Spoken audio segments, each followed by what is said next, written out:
O Senhor esteja convosco. Ele está no meio de nós. Proclamação do Evangelho de Jesus Cristo, segundo Mateus. Glória a vós, Senhor. Naquele tempo, Pedro tomou a palavra e disse a Jesus: Vê, nós deixamos tudo e te seguimos. O que haveremos de receber? Jesus respondeu: Em verdade vos digo, quando o mundo for renovado e o Filho do Homem se sentar no trono de sua glória, também vós, que me seguistes, haverei de sentar-vos em 12 tronos, para julgar as 12 tribos de Israel. E todo aquele que tiver deixado casas, irmãos, irmãs, pai, mãe, filhos, campos, por causa do meu nome, receberá 100 vezes mais, e terá como herança a vida eterna. Palavra da salvação. Glória a vós, Senhor. Caros irmãos, queridas irmãs, mais uma vez estamos lembrando a todos que estamos gravando essa semana e vamos estar de volta aqui na quinta-feira e sexta, pois estaremos em retiro. E hoje, dia 11, estamos celebrando, 11 de julho, o dia de São Bento. Bento nasceu na Itália, no ano, aproximadamente, gente, no ano de 480. Tá? 480 é século... Fábio III, né? Não, 480 é século V, desculpa, século V. E ainda jovem, ele foi estudar as artes liberais. Você vai me perguntar, Padre João, o que são as artes liberais? Retórica, lógica, filosofia, que era o que existia ali naquele período, naquele contexto da sua época. Nessa época, havia uma grande pressão em cima do Império Romano. Ele ainda nasce no período do Império Romano, é importante dizer isso, por conta das invasões dos bárbaros. Indignado com tal situação, ele acabou optando por se retirar e manter-se isolado em uma gruta que ficava em um penhasco nos altos da montanha. Muito provavelmente a cidade que São Bento nasceu é Núrcia. Eu estive lá perto, inclusive. Eu já tive o privilégio de estar lá na Itália, em Núrcia. E lá, nesse penhasco, ele dedicou-se à oração e à vida de eremita. Era alimentado por um outro monge, que por um cesto erguido até o penhasco, mantinha munido de pão para completar a alimentação, que era quase escassa. E essa vida no penhasco, como eremita, na solidão de São Bento, foi por quase 3 anos. Lá, ele dedicou-se à oração e à vida espiritual. Ele fez um grande retiro. Às vezes, quem não sei hoje, se as pessoas hoje em dia não tem não, né, Fábio Luiz? A pessoa não consegue viver assim hoje. Se tirar um celular da mão de uma pessoa hoje mesmo já é difícil, né? As pessoas às vezes não entendem, não percebem a quanta dependência que a gente está. Imagina se a gente ficar 2, 3 dias sem um celular. Tem gente que acha que não vai viver. Tem que fazer um detox de celular, né? De vida, né? E ele ficou 3 anos lá. E nesse período, ele inspirou outros jovens a também cultivar esse tipo de vida e esses valores cristãos. Esses jovens começaram a visitá-lo lá no penhasco e constantemente, e em pouco tempo, o seu sossego acabou. Parte dessa experiência faz com que Bento começasse a amadurecer cada vez mais a ideia de fundar o quê? um mosteiro, um local específico para reunir essa comunidade de jovens que começaram a ir ao encontro dele. Aos 40 anos de idade, por isso que eu falo, Fábio Luiz, você que é jovem, a vida, Fábio, começa aos 40. A gente pensa que não, e eu vou te falar, a minha vida realmente começou aos 40. Por isso que eu acho muito bonita aquela ideia dos 40 anos no deserto. Os 40 anos no deserto, na verdade, são 40 anos de preparação para uma vida.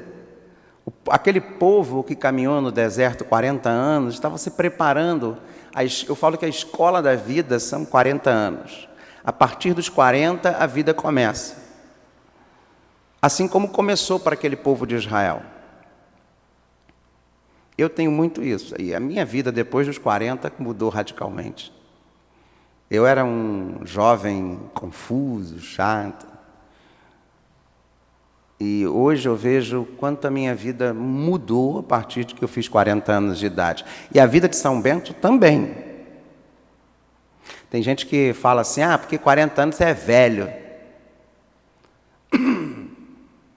Eu costumo dizer que velho, gente, é peça de museu. Eu olho para uma tia Hilda aqui, de 96, com aquela força. Ela está um pouquinho combalida agora, né?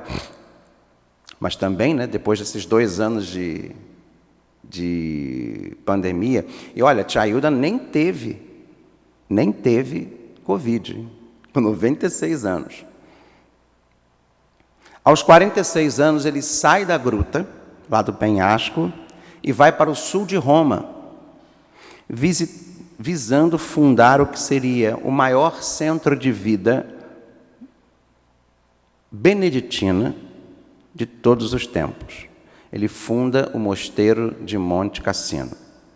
Você já teve a oportunidade de ver o complexo de Monte Cassino? Imenso. É impressionante. Eu passei do lado assim, é incrível. Nele era seguido o exemplo contrário ao rumo que São Bento escolheu para a sua vida no passado. A vida deveria ser comunitária, não solitária, e sob a direção de um abade. Quer dizer, o São Bento ele mudou completamente. O que ele era um eremita que vivia sozinho, agora era uma vida comunitária sob a orientação de um abade. Abade quer dizer Abá. Abá, na Bíblia, Jesus chama quem é de Abá, Fábio? Deus. Então, abade vem da palavra Abá, que significa o quê? Papaizinho, papai. Né? Papai. Ima é mãe, Aba é pai. Abá, ou Abá, né? Melhor falar Abá, papai. E assim fundou mais de 12 mosteiros. Cada vez mais famílias enviavam seus filhos jovens para iniciar os estudos e seguir a famosa regra que São Bento criou. Eu estou fazendo um resumo, muito resumido, assim, porque eu acho que é melhor você procurar uma leitura. Eu tenho a regra de São Bento, eu leio lá em casa, e procuro, de uma certa forma, dar um tom na minha vida, alguns pontos da regra. E São Bento, ele costuma ser invocado em orações para proteger aqueles que sofrem qualquer tipo de magia. Você sabia disso, Fábio Luiz? Então, aquelas pessoas que sofrem magias, orações espirituais, São Bento ele é invocado para proteger. Além disso, sua oração e o uso da medalha destroem o poder do inimigo. Isso eu posso dizer, porque eu já vi. Também ajuda a se livrar das calúnias, concedendo intuição para reconhecer os invejosos e afastar as pessoas sem caráter. Eita, São Bento! Esse é bom, hein, Fábio Luiz? Hein? Vou repetir. Ajuda a se livrar de calúnias. Vamos ter que invocar São Bento aí. reconhecer os invejosos e afastar as pessoas sem caráter. E aí eu queria, nesse momento, fazer com vocês a oração de São Bento e uma pequena explicação da medalha de São Bento, a imagem de São Bento. Repitam comigo: ó Deus,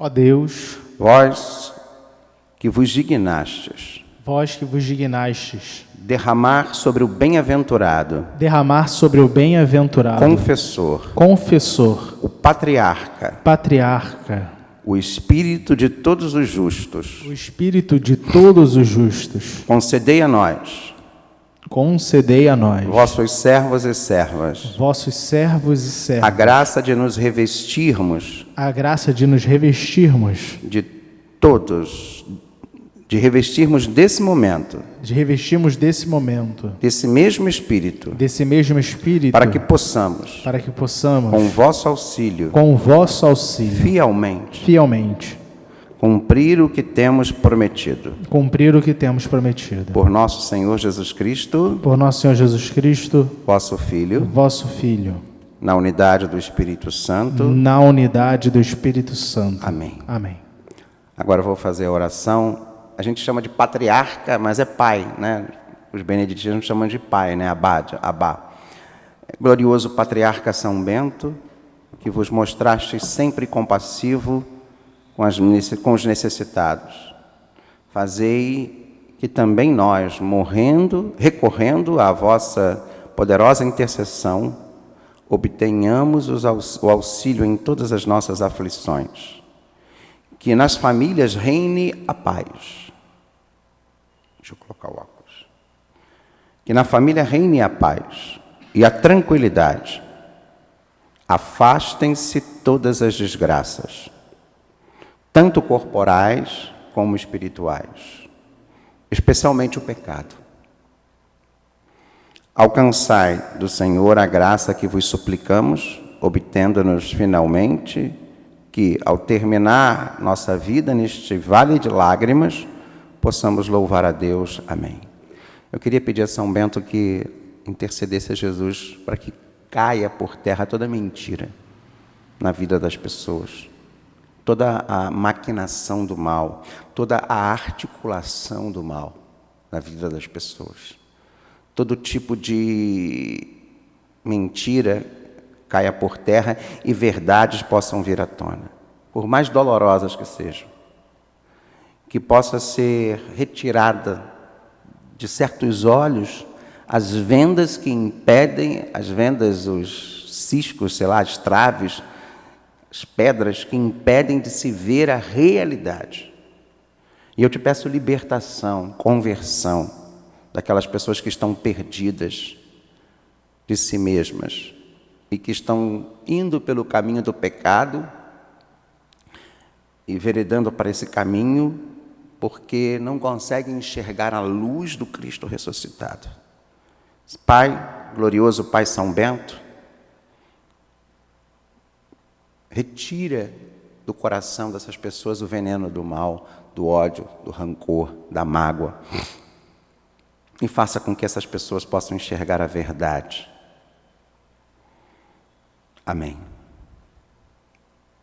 E agora eu queria falar um pouquinho da medalha de São Bento. Eu fiz no início da missa hoje a oração da medalha, a cruz sagrada seja minha luz, mas eu queria falar da imagem de São Bento. Nós normalmente temos aqui, deve estar ali dentro da sacristia, a imagem de São Bento nos ajuda a compreender sua história.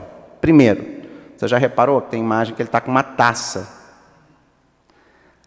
Certa vez São Bento quase foi envenenado por alguns monges que viviam com ele. Olha isso, gente.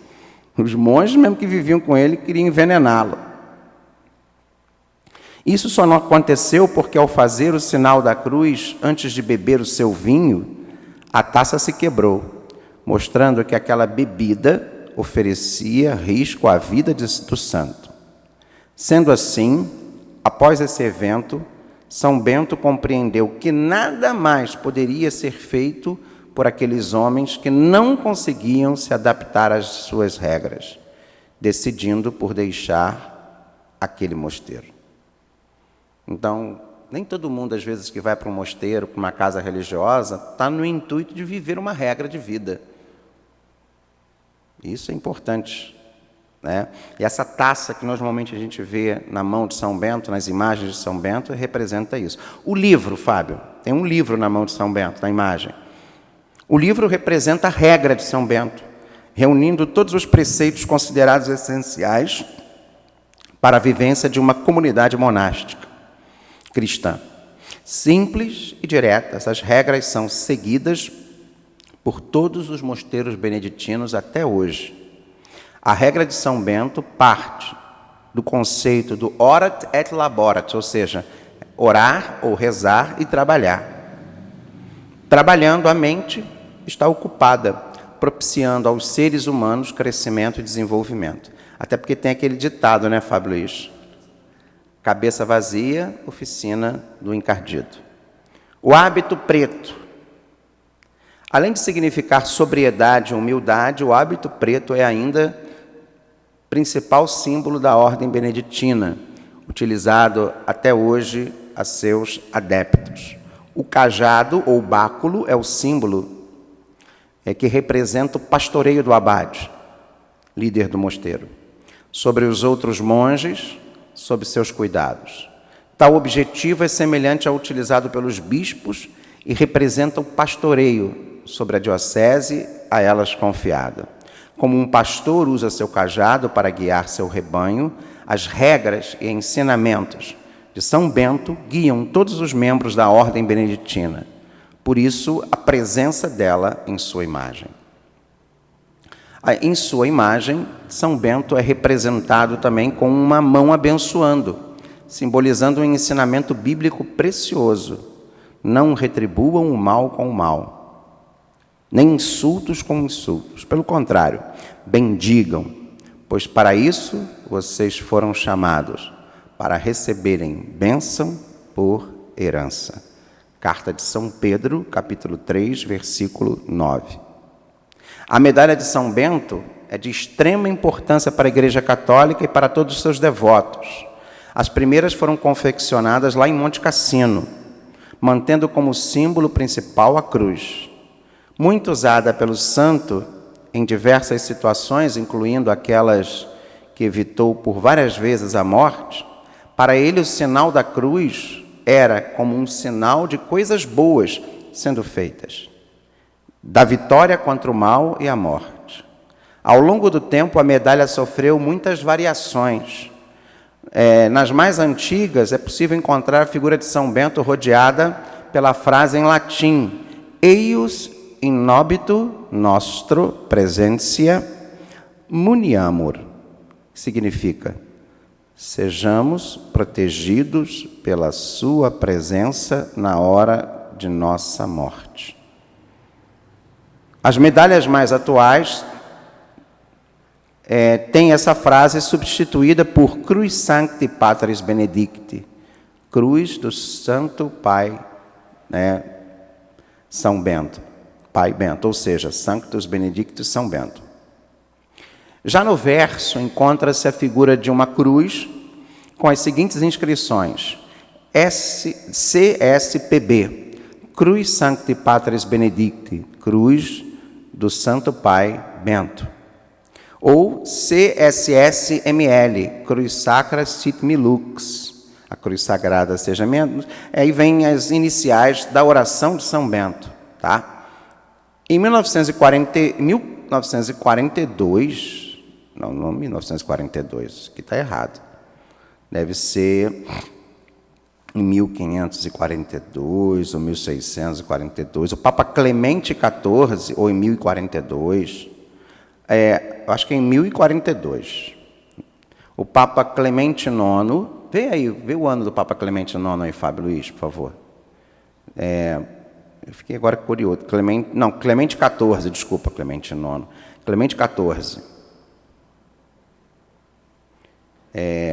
Ele aprovou o uso da medalha, oficializando-a como um instrumento de adoração, de devoção e fé. Tá? E, assim, século XVIII, então deve ser 742. É muito importante a gente dar essas explicações sobre São Bento nesse dia de hoje. Eu sei que está até um pouco longa a nossa pregação, mas para que a gente possa entender o quanto ele é importante nesse ministério de São Miguel, do quanto ele é importante nas nossas caminhadas de oração. Nós estamos orando as pessoas. E a medalha de São Bento, ela é fundamental na nossa vida espiritual. Que São Bento interceda e nos ajude. Ele é um dos intercessores dessa igreja, junto com São Pio. É São Pio, São Bento, né? Que são os auxiliares de São Miguel, Santa Joana d'Arc e os santos que aqui temos na nossa igreja. São Bento, rogai por nós.